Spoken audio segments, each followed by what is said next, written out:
బడుగు బలహీన వర్గాల సాధికార జాతరకు గుంటూరు జిల్లా మంగళగిరి వేదికగా మారనుంది.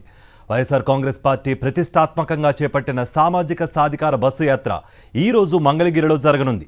మధ్యాహ్నం 2 గంటలకు బస్టాండ్ సెంటర్లోని వైఎస్ రాజశేఖర రెడ్డి విగ్రహం నుంచి ప్రారంభం కానుంది. హాస్పిటల్ రోడ్డు, గాలిగోపురం, మెయిన్ బజార్ మీదుగా మార్కెట్ సెంటర్కు యాత్ర చేరుకోనుంది. మార్కెట్ సెంటర్లో సామాజిక సాధికార సభలో ఎస్సీ, ఎస్టీ, బీసీ, మైనారిటీ మంత్రులు, ప్రజాప్రతినిధులు పాల్గొనున్నారు. ఇదే అంశానికి సంబంధించి మరింత సమాచారం అందించడానికి మా ప్రతినిధి అశోక్ అందుబాటులో ఉన్నారు. మంగళగిరి నుంచి అశోక్. మంగళగిరి వైఎస్ఆర్ కాంగ్రెస్ పార్టీ సమన్వయకర్త, నియోజకవర్గ సమన్వయకర్త గంజి చిరంజీవి ఆధ్వర్యంలో సామాజిక సాధికార యాత్ర నిర్వహించనున్నారు. ఇప్పటికే ఏర్పాట్లు అయితే పూర్తయినాయి. ప్రధానంగా మనం కనుక చూసుకుంటే మంగళగిరి బస్టాండ్ దగ్గర ఉన్న వైఎస్ఆర్ విగ్రహానికి నివాళులు అర్పించి అక్కడి నుంచి పాదయాత్ర ద్వారా హాస్పిటల్ రోడ్డు, అలానే మెయిన్ రోడ్డు, అలానే మిద్ది సెంటర్ మీదుగా మార్కెట్ సెంటర్కి చేరుకుంటుంది. పూర్తిగా ఇప్పటికే చూస్తే పూర్తిగా ఏర్పాట్లన్నీ పూర్తయినాయి. ఎక్కడ చూసినా వైఎస్ఆర్ కాంగ్రెస్ పార్టీ జెండాలు మంగళగిరిలో రెపరెపలాడుతున్నాయి. మనతో వైఎస్ఆర్ కాంగ్రెస్ పార్టీ నాయకులు ఉన్నారు, వారిని అడుగుతున్నాం. ఎలా చూస్తారు సామాజిక సాధికార యాత్రను? ఇవాళ జగన్మోహన్ రెడ్డి గారు బ్రహ్మాండంగా చేస్తున్నాడు. ఎస్సీలకి, ఎస్టీలకి, బీసీలకి, మైనార్టీలకు కూడా బ్రహ్మాండమైన అవకాశాలు ఇచ్చి ఇవాళ ఏర్పాటు చేస్తూ ఉన్నాడు. గత ప్రభుత్వాల్లో ఇలాంటి అవకాశాలు లేవు. వీటి ఒక సీట్ ఇచ్చి లేదా ఒక మంత్రి ఇచ్చేవాడు.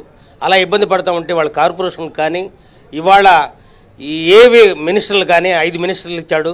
ఇవాళ కార్పొరేషన్లు అన్నీ కూడా ఇచ్చాడు. ఇన్ని పదవులు ఉంటాయా అనేది మాకు ఆశ్చర్యం వేస్తూ ఉంది. ఎందుకంటే అలా ముందుకు తీసుకెళ్ళి ఏర్పాటు చేస్తున్న వ్యక్తి జగన్మోహన్ రెడ్డి గారు.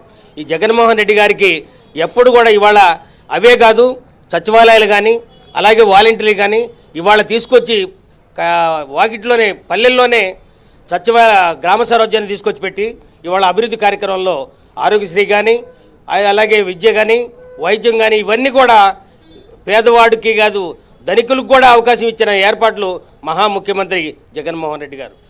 మీరు చెప్పండి, మంగళగిరిలో ప్రత్యేకంగా ఈ సీటు చూసుకుంటే ఇది బీసీలకు సంబంధించిన సీటు అని, ఓసీకి సంబంధించిన సిట్టింగ్ ఎమ్మెల్యేని కూడా పక్కన పెట్టి ఇక్కడ బీసీకి సమన్వయకర్తగా వేశారు. ఖచ్చితంగా వైఎస్ఆర్ కాంగ్రెస్ పార్టీ ఇక్కడ బీసీకే టికెట్ ఇస్తుంది అని చెప్తూ ఉన్నారు ముఖ్యమంత్రి. దీన్ని ఎట్లా? అవును సార్, 2 సార్లు ఎమ్మెల్యేగా గెలిచిన ఆళ్ల రామకృష్ణారెడ్డి గారిని తన సొంత కుటుంబ సభ్యులుగా భావించిన వ్యక్తిని కూడా కాదని బీసీలకి ప్రత్యేక స్థానం కల్పిస్తూ ఇవాళ క్యాబినెట్లో అవ్వచ్చు, నామినేటెడ్లో అవ్వచ్చు, మాకు సామాజికంగా న్యాయం చేస్తూ ఇవాళ బీసీలకు పెద్దపీట వేస్తూ ఇవాళ సంక్షేమ పథకాల్లో కూడా నేతన్న నేస్తం అనేది హైయెస్ట్.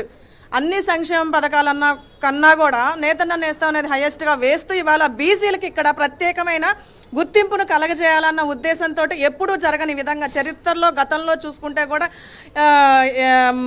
పద్మశాలీలకు సంబంధించిన వ్యక్తుల్ని నాయకులుగా నిలబెట్టినా కూడా ఇక్కడ ప్రత్యేకమైన స్థానం లేకపోయినా ఈరోజు వాళ్ళకు ఒక ప్రత్యేకమైన స్థానాలను కల్పించాలన్న ఉద్దేశంతో ఏదైతే అంబేద్కర్ గారు చెప్పిన రాజ్యాంగంలో సామాజిక న్యాయం జరగాలన్న ఉద్దేశంతో ఆయన రాజ్యాంగాన్ని ఆదర్శంగా తీసుకొని వాళ్ళ సామాజిక న్యాయం దిశగా ప్రతి స్థానాల్లో కూడా రాష్ట్ర వ్యాప్తంగా బీసీలకు పెద్దపీట వేస్తూ ఎస్సీ, ఎస్టీ, బీసీ, మైనార్టీలకి మంచి స్థానాలు కల్పిస్తూ ఇవాళ జగన్మోహన్ రెడ్డి గారు తీసుకున్న నిర్ణయాన్ని వినూత్నమైన నిర్ణయం ఇది. అలాగే రాష్ట్ర వ్యాప్తంగా చూస్తున్న సీట్లన్నీ కూడా చరిత్రలో ఎప్పుడూ కని విని వెరగని రీతిగా సామాన్యులకు కూడా స్థానాన్ని, అవకాశాలని కల్పిస్తూ ఈ రోజున బీఫామ్లు ఇస్తూ ఇన్ఛార్జ్లుగా ప్రకటిస్తున్న విధానాన్ని చూస్తుంటే గట్స్ ఉన్న ముఖ్యమంత్రి జగన్మోహన్ రెడ్డి గారు, పులివెందుల పులిబిడ్డ అని చెప్పేసి ఆయన తప్ప అలాంటి చరిత్రలో నిలబడే నిర్ణయాలు ఎవరు తీసుకోరని చెప్పేసి ఆల్రెడీ ఎమ్మెల్సీల్లో కూడా ఒక ఎరుకల కులానికి సంబంధించిన వ్యక్తిని రాజ్యాంగబద్ధంగా ఆయన ఎమ్మెల్సీ సీట్ ఇచ్చి చరిత్రను సృష్టిస్తూ ఉన్నారు. రాబోయే 2024లో కూడా ఘన విజయాన్ని సాధించి జగన్మోహన్ రెడ్డి గారికి పట్టాభిషేకం చేయడానికి మేమందరం సిద్ధంగా ఉన్న సంగతి తెలియజేయడానికి ఈరోజు జరుగుతున్న సామాజిక బస్సు యాత్ర మేము నిరూపించుకుంటాం. గత ప్రభుత్వంలో మీరు చూశారు మంగళగిరి నియోజకవర్గం, ఈ ప్రభుత్వంలో ఎలా అభివృద్ధి చెందింది, అసలు ఏం చెప్తారు మీరు? ఈ ప్రభుత్వంలో ఖచ్చితంగా అభివృద్ధి చెందిందని నేను చెప్తానండి. ఎస్టీ, ఎస్సీ, బీసీ, మైనారిటీ వర్గాలకి స్వతంత్రం వచ్చినప్పటి నుంచి ఎంతోమంది ముఖ్యమంత్రులు, ఎమ్మెల్యేలు వస్తున్నారు, పోతున్నారు. జగన్మోహన్ రెడ్డి గారు తీసుకున్న వినూత్నమైన నిర్ణయాలు అట్టడిగిన వర్గాలకి, ఎస్సీ, బీసీ, మైనారిటీ వర్గాలకి ఎంత పెద్దపీట వేస్తున్నారో ప్రజలందరూ చూస్తున్నారు. ఇంత గొప్ప నిర్ణయాన్ని అంబేద్కర్ గారి ఆశయాలతో జగన్మోహన్ రెడ్డి గారు ముందడుగు వేస్తా ప్రజలకి సంక్షేమాన్ని నాన్నగారు చెప్పిన దానికంటే నాన్నగారు ఒక అడుగేస్తే నేను 4 అడుగులు వేస్తానన్న మాటకి కట్టుబడిన విధంగానే ఆయన చెప్పిన మాట ప్రకారమే పనిచేస్తూ ఉన్నారు. నేను అన్నీ చూశాను, ఉన్నాను, నేను చేస్తాను అన్న విధంగానే ఆయన సంక్షేమ పథకాలు ప్రజలకు అందిస్తున్నారు. ఈరోజు ఆయనకి బస్సు యాత్ర ఇక్కడ మంగళగిరి నియోజకవర్గంలో పెట్టడం జరిగింది. పూర్తిగా మనం చూస్తూ ఉన్నాం. ఇప్పటికే ఏర్పాట్లు అయితే పూర్తయినాయి.